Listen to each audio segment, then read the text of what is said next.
घोरावल तहसील ग्राम सभा भैंसवार में चल रही चकबंदी प्रक्रिया। भूमाफिया चकबंदी अधिकारी हाई कोर्ट के आदेश का तार तार आदेश की धज्जियां उड़ाते हुए जारी रही चकबंदी। चकबंदी के नाम पर भयानक फर्जीवाड़ा।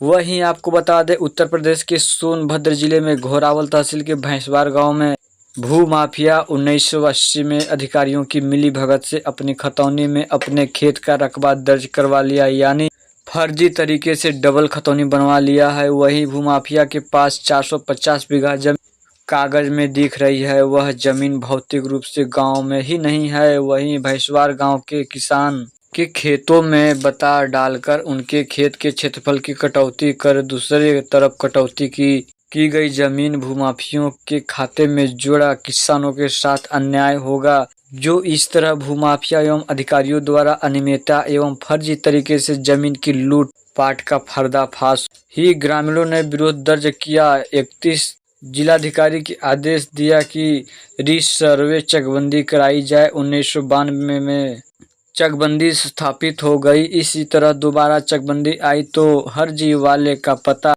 चला, तब किसानों ने विरोध किया। सन 2007 के दौरान चकबंदी अधिकारी संजीव राव ने 450 बीघा से संबंधित फर्जी खतौनी को बहाल कर दिया। किसानों का दाखिल खारिज निरस्त कर दिया। वहीं इस पर किसानों ने बड़ा विरोध किया।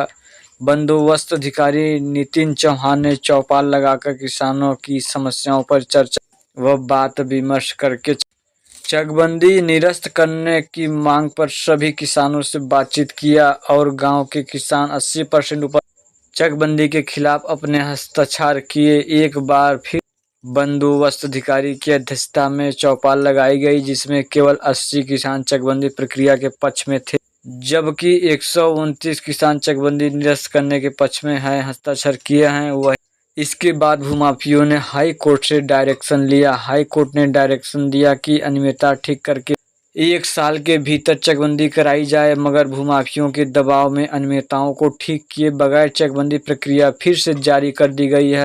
किसने की मांग? तत्कालीन चकबंदी अधिकारी संजीव कुमार राय, वर्तमान चकबंदी अधिकारी राम प्रवेश प्रसाद सिंह, वर्तमान सहायक चकबंदी अधिकारी कैलाश दुबे, वर्तमान कानूनगो राम आश्रय, वर्तमान लेखपाल संतोष कुमार। चकबंदी अधिकारी के दौरान अन्य अधिकारियों की याद से अधिक संपत्ति की जांच सीबीआई द्वारा कराया जाए। वहीं चुनाव आयोग की प्रक्रिया के दौरान चकबंदी अधिकारी गांव में आकर चकबंदी प्रक्रिया कब्जा परिवर्तन चुनाव आचार संहिता लागू होने के बावजूद किया जा रहा है। उस गांव में अराजकता, तत्व मारपीट और शांति की 90% जनता दुखी होकर चुनाव प्रक्रिया का बहिष्कार करने का प्रस्ताव पारित किया है।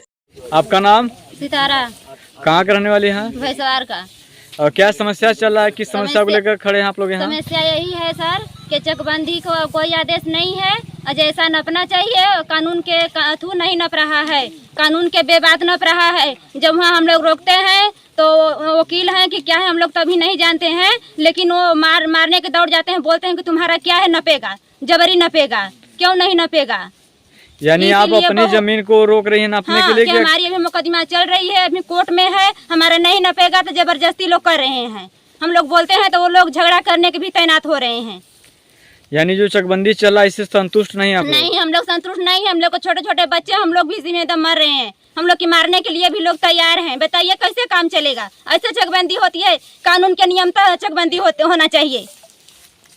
कानून के बिना अथुआ को हो रही है चकबंदी। क्या हम लोग पढ़ा लिखा तो नहीं है, लेकिन ऐसा नहीं होना चाहिए सर।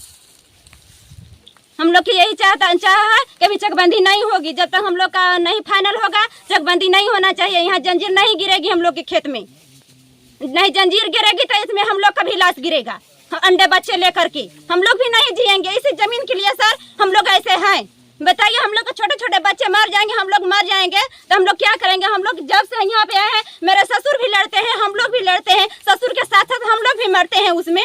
बताइए कैसे हम लोग के मुँह का चारा चल जाएगा तो हम लोग कैसे जिएंगे?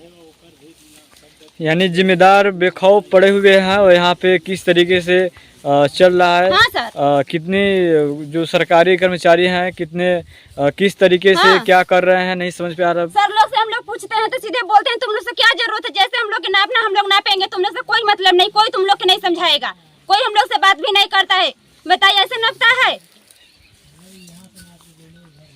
काफी दिक्कतें हो रहा है लोगों को। बहुत दिक्कत है सर, काफी नहीं बहुत दिक्कत है यहाँ पे। हम लोग एकदम रो रो के बिता रहे हैं। बताइए छोटे छोटे बच्चे हम लोग के कैसे जिएंगे?